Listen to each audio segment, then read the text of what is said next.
Chapter 6 working energy and power unit previous question question number 17 ये India PM 2004 का question है. A particle of mass m is moving with the velocity v1 and another particle of mass m2 is moving with velocity v2. Both them have the same momentum but their kinetic energy e1 e2 respectively. If m1 is greater than m2 then हमें ratio बताना है e1 और e2 का in terms of m1 and m2.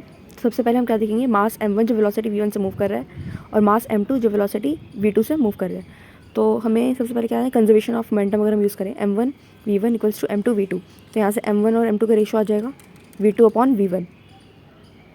तो यहाँ पे E के formula क्या होता है, half m1 v1 square, E2 क्या होता है, हाफ m2 v2 स्क्वायर. और अगर इन टर्म्स ऑफ मोमेंटम के देखें, अगर सेम मोमेंटम गिवन है तो p स्क्वायर बाय 2m फॉर्मूले, तो E is inversely proportional to m, तो m1 bye m2 inversely proportional to, अगर हम लिखें तो E2 बाय E1.